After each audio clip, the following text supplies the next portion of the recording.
Shalom bien-aimés, bonjour à tous. Bien-aimés, chaque minute compte. Ici, dans ce thème d'aujourd'hui et la parole sur laquelle nous nous appuyons, Jean 21-25, on nous dit, Jésus a fait encore beaucoup d'autres choses. Si on les écrivait en détail, je ne pense pas que le monde même pût contenir les livres qu'on écrirait. Je ne pense pas que le monde même pût contenir les livres qu'on écrirait. Bien aimé, le ministère de Jésus n'a duré que 3 ans et demi.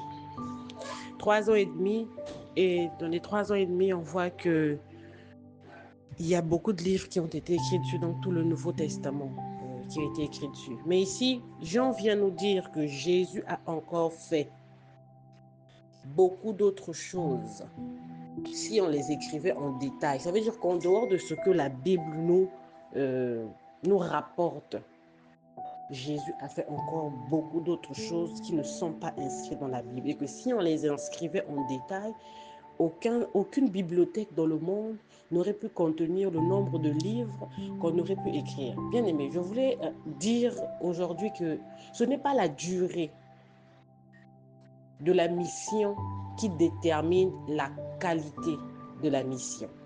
Ce n'est pas la durée de ton temps qui détermine ce que tu es censé faire, accomplir, l'impact que tu es censé avoir. Jésus n'avait qu'un ministère, n'a eu qu'un ministère de 3 ans et demi. 3 ans, bien aimé. Il n'a pas eu un ministère de 5 ans, de 10 ans, de 20 ans, de 15 ans. Non. Dans ce peu de temps-là, il a accompli des choses extraordinaires qui jusqu'à aujourd'hui continuent de nous impacter, de nous influencer. Bien-aimés, en 3 ans, comment, si on écrivait en détail tout ce que Jésus a fait, aucune bibliothèque dans le monde où le monde ne pourrait contenir les livres. Ça veut dire que Jésus ne perdait pas de temps. Il ne gaspillait pas le temps parce qu'il connaissait sa mission, bien-aimé. Ah oui, c'est là même le nœud de l'histoire. Jésus connaissait sa mission. C'est pourquoi, dans la mission qui était la sienne, il n'a pas perdu du temps ici sur terre, bien-aimé. Il n'a pas perdu du temps. Automatiquement, il est rentré, il a œuvré. Il a fait ce pourquoi il est arrivé, bien-aimé. Et il est reparti glorieux auprès du Père. Bien-aimé, chaque minute comptait pour Jésus. Chaque seconde comptait pour Jésus, bien-aimé. Donc, les minutes, chaque seconde là, était une occasion pour lui pour annoncer la parole. Chaque minute était une occasion pour lui pour faire un miracle, pour démontrer la puissance de Dieu, pour démontrer la miséricorde de Dieu quand il pardonnait les fautes, il remettait les péchés aux gens.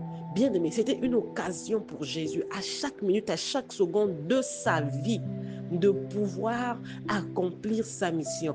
Mon ami, ne perds pas le temps. Ne dis pas que tu as encore le temps. Aucun homme n'est maître du temps. Ne dis pas que demain tu vas faire. Fais-le aujourd'hui, mon ami. Fais-le aujourd'hui. Quand c'est ta mission, accomplis-la, bien-aimé, pleinement. Accomplis-la pleinement, bien-aimé. Tu ne connais pas à quel moment tu vas repartir. Tu ne connais pas quand est-ce que ta course prendra fin. Paul nous l'a dit, bien-aimé. Il traite durement son corps, assujetti. Mon ami, c'est parce que Paul connaissait sa mission. Il a dit, le corps n'a rien à voir parce que chaque minute compte pour moi. C'est une course, chaque seconde compte pour moi, mon ami. Chaque minute compte. Je ne suis pas maître du temps. Je ne suis pas maître du temps. Il y a des gens qui nous ont précédés, qui auraient bien voulu être encore là. Mais ces personnes-là sont parties, elles nous ont précédés. Mon ami, toi qui es encore là, fais ta mission, accomplis-la pleinement. L'œuvre que Dieu t'a donnée, accomplis-la pleinement, mon ami. Ce n'est pas la durée que non, je suis encore jeune, j'ai encore tout mon temps. Mon ami, Jésus est mort très jeune. Il est parti il a fait sa mission très jeune, il est parti. Ce n'est pas la durée qui assure ou qui détermine la qualité de ta mission ou du rendu de ta mission, mon ami. C'est parce que tu es conscient de ta mission. Tu sais que chaque seconde compte. Mon ami, que les plaisirs de ce monde ne te trompent pas. Que ces plaisirs-là ne te trompent pas. La mission, c'est quelque chose de personnel, d'unique. Vous voyez comme le new, hein? Numéro d'identité unique. Unique. Ça veut dire qu'il n'y a pas deux personnes dans ce pays qui portent le même numéro de new. Il n'y a pas deux personnes dans ce monde qui portent la même mission que toi. Ta mission, c'est ta mission.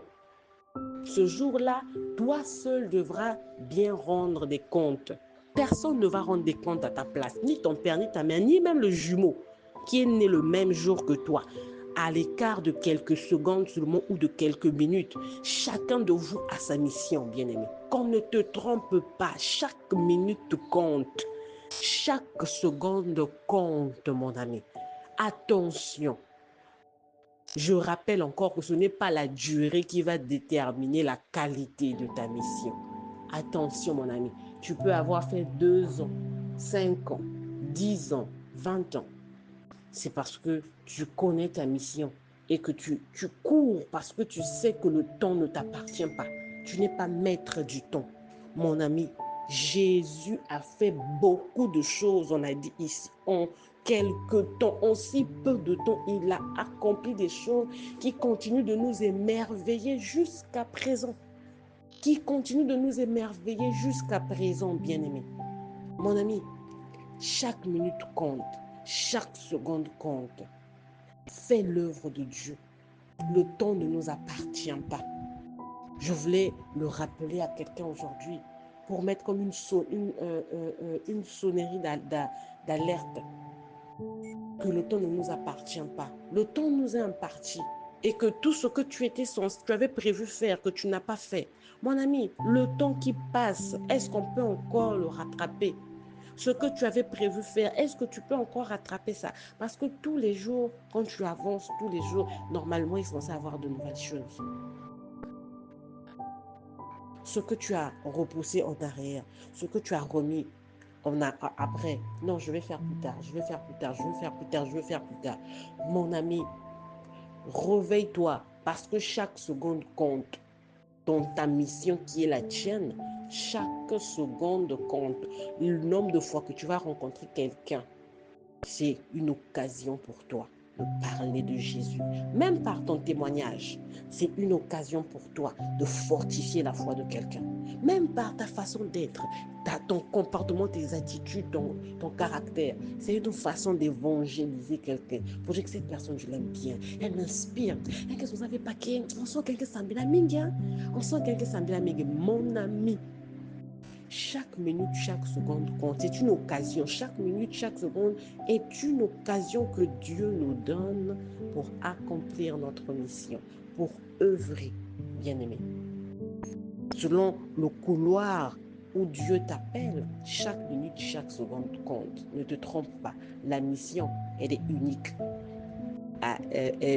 Dépendant, changeant d'une personne à une autre.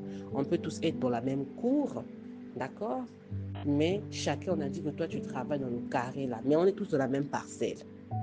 Toi, tu travailles dans le carré là. Toi, tu travailles dans l'autre carré là-bas. Toi, tu travailles dans l'autre carré là-bas. Il y a des carrés, carrés, carrés, carrés, carrés. De telle sorte que tu ne peux pas quitter ton carré, c'est pour aller dans le carré de l'autre. Mais on est tous sur la même parcelle. Donc, la mission, elle est unique. Elle est unique. Elle s'attache à une personne. Chaque minute compte. Je voulais te rappeler que Dieu vraiment nous aide à comprendre cela, à se réveiller et à courir parce que le temps ne nous appartient pas.